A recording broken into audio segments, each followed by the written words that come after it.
नमस्कार दोस्तों, मैं डॉक्टर दीक्षा शर्मा और मैं यहाँ पुष्पांजलि आईवीएफ सेंटर में डायरेक्टर हूँ। पुष्पांजलि रिसर्च सेंटर आगरा से।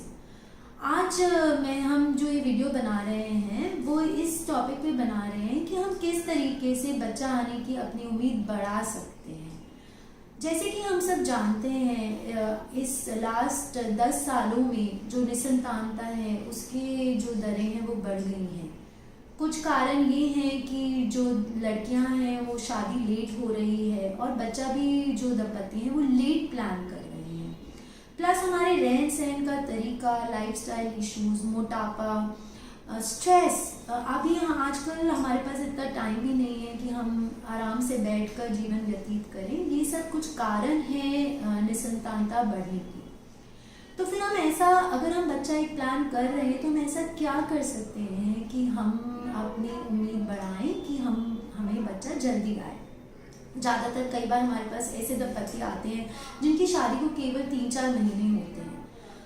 ये जानना भी बहुत ज़रूरी है कि अगर सब कुछ बिल्कुल सही है या परफेक्ट है, अगर हमारी जो महिलाएं हैं उनकी पीरियड सही से आ रहे हैं, उनके कोई ऐसी हिस्ट्री नहीं है, कोई पहले ऑपरेशन नहीं हुआ है, कोई रिपोर्ट में कोई कमी नहीं आई है, तो ऐसे दंपति को भी 1 महीने में बच्चा आने की केवल 20 से 25% उम्मीद होती है। तो शादी के बाद हम निसंतानता भी तभी कहते हैं अगर 1 साल तक रेगुलर कोशिश करने पर बच्चा ना आए। इसलिए 3 से 6 महीने तक तो हम बिल्कुल घबराना नहीं चाहिए। शादी के बाद इतना समय तो लग ही जाता है।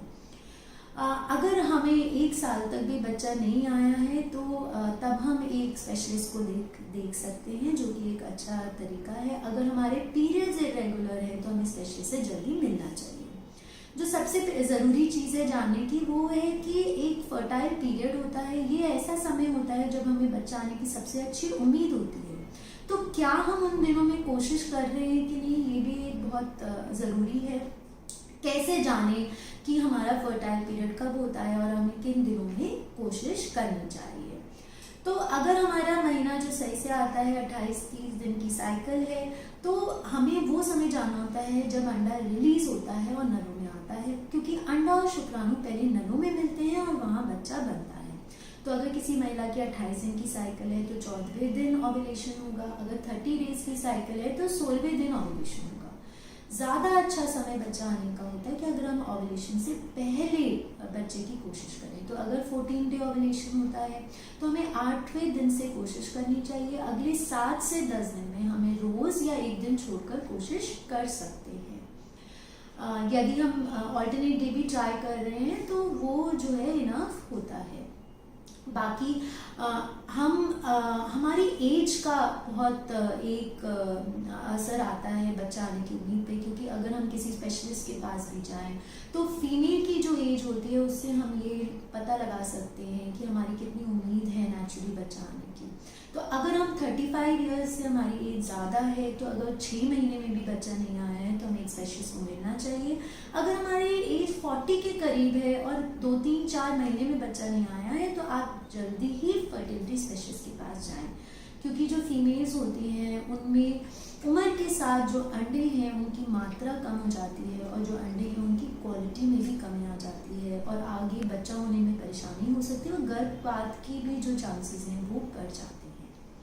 और हम नेचुरली क्या कर सकते हैं, ये ज़रूरी है कि आप प्रीनेटल विटामिन, जो फॉलिक एसिड होता है वो ज़रूर ले रहे हो अगर आप बच्चा प्लान कर रहे हैं, क्योंकि ये जो विटामिन है वो बच्चों में जो कमी आती है, न्यूरल ट्यूब डिफेक्ट बोलते हैं, जिसमें रीढ़ की हड्डी में छेद हो सकता है या सर अच्छे से बना नहीं होता है, इसको प्रिवेंट करती है।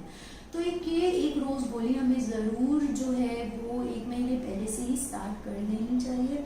अगर आपका वज़न ज़्यादा है तो अपना वज़न जो है नियमित करें, क्योंकि आगे इससे हमारे जो गर्भावस्था में जो परेशानियां हैं वो कम होंगी।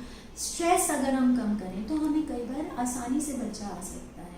स्ट्रेस कम करने के लिए we can do yoga, meditation, music, अच्छा म्यूज़िक सुने और ज़्यादा जो है सोशल प्रेशर में ना आके अगर हम प्लान करें तो कभी आसानी होती है। क्या कुछ ऐसी डाइट भी है जिससे हमें फर्टिलिटी बूस्ट हो सकती है, बच्चा आने में आसानी हो सकती है? बहुत बार हम गोलियां लेने में तो बहुत सक्षम रहते कि अच्छा डॉक्टर साहब दवाई लिख दें, लेकिन हम नेचुरली भी अगर हमारे खाने पीने में कुछ चेंजेस करें तो वो हमारी जो बच्चा आने की उम्मीद को बढ़ा सकते हैं। तो ऐसी क्या डाइट हम ले सकते हैं? ज़्यादा फ्रूट्स और वेजिटेबल्स को अपनी डाइट में जो है इंक्लूड करें। Low carb and low fat diet. अगर फैट हमारी डाइट में बहुत ज़्यादा होता है तो उससे भी हार्मोनल डिस्टर्बेंस होते हैं, जिसे हम कहते हैं इंसुलिन रेजिस्टेंस भी बढ़ जाता है। अगर हमारे अनियमित पीरियड्स हैं तो अगर वेट ज़्यादा है और हम डाइट में भी ज़्यादा कार्ब्स और फैट ले रहे हैं तो हमारे पीरियड्स और ज़्यादा अनियमित हो जाते हैं और बच्चा आने में परेशानी हो सकती है। जैसे कि कुछ सीड्स हैं, पम्पकिन सीड्स हैं, फ्लैक्स सीड्स हैं, ये सब विटामिन ई, जिंक और मिनरल्स के अच्छे सोर्सेज हैं जिन्हें हम अपनी डाइट में शामिल कर सकते हैं।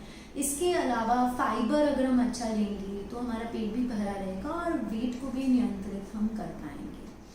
तो ये मेरी तरफ से कुछ छोटे टिप्स हैं जिससे हम नेचुरली अपने कंसीव होने के चांसेस बढ़ा सकते हैं। Thank you.